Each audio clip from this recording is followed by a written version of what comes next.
Our garden guy, Charlie Stalker, is here on a special day because I know I'm so lucky. And you'll be back on Monday. Yeah. We're not going to take your calls today, but we are going to talk about something that challenges our gardens. And gardening is fun. Yeah. It's restful. Yeah. It's sort of zen, but it can also be aggravating, Charlie. Oh, my.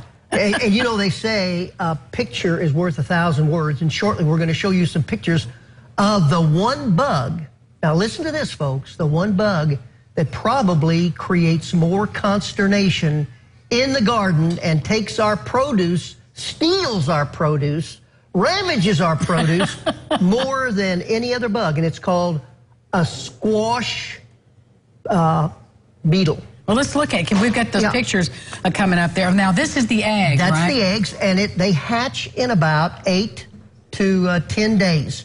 Now, you can look under your leaves of cucumber, squash, zucchini, pumpkins, all of your cucurbits. And they get under, they lay their eggs, 8 to 10 days later, they come out and become the nymph. And that nymph is kind of a whitish, small, and they're all over the leaf. And you've just got, there's your nymphs. So and the reason we're showing you these pictures is if you notice them and your leaves being eaten, here's what you need to do. You need to either A, spray with Liquid 7, or I don't like 7 Dust because it doesn't have the coverage, but Liquid 7. If you want to go more organic, you can take a cup of liquid dish soap in a gallon of water and put it in a pump sprayer that you can put some pressure behind it and go in and spray all of those vegetables that we just mentioned and flitter the sprayer so you get underneath the leaf as well. And you've got a little action too. You've got a little power when you're doing this side stroke. Yeah. And then you need to come back in 2 to 3 days, actually the next day, forget that. You need to come back the next day, see what damage you've done, and you can't, and you may have to spray again and even a third time with the 1 cup of liquid dish soap and water. But I'm telling you, folks, this squash beetle does more damage to your cucurbits, which is the zucchini, the squash, the cucumbers, and pumpkins. Now they're coming in. What about other melons, Charlie? Do they also get on cantaloupe, watermelon, all of those are affected by the squash beetle. If you can just pick them off. Or if you saw the eggs, you can just lift that leaf up and squish them.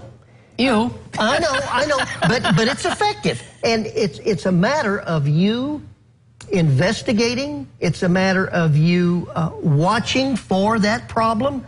If you don't have Liquid 7, any chemical with spinosad in it or pyrethrum, all of those are effective. All of those general pesticides are effective. But know that if you don't stay on top of this, that's the one beetle that can really make you disgusted that you even planted a garden to begin with. So they're Brazilians, what you're saying. They're tough to get rid of. Now, when you spray whatever you use, you have to eradicate those little eggs because do they fall in the soil? Do they? That's a good point.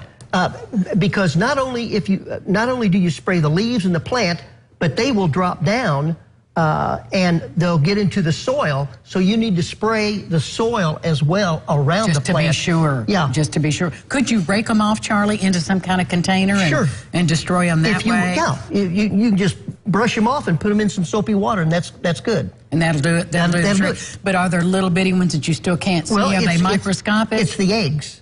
It's the red eggs, and they stay around for about 10 days, and then they hatch into the nymphs, and the nymphs go to the adults. So that's basically the life cycle.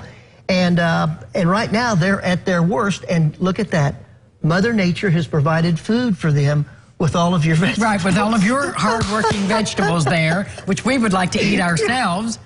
Well, you know, when you have this kind of pest, and it is frustrating, one of the concerns I think we all have now, because we're talking about organic, and you gave us an organic solution, when you use Sevin Dust and Sevin Spray and the other chemicals you talked about, how does that impact our vegetables that we eat? Yeah. And what do we need to do to care for ourselves? These are all safe chemicals to use on your vegetables. However, we talked about something at the tail end of the program last week that surprised you.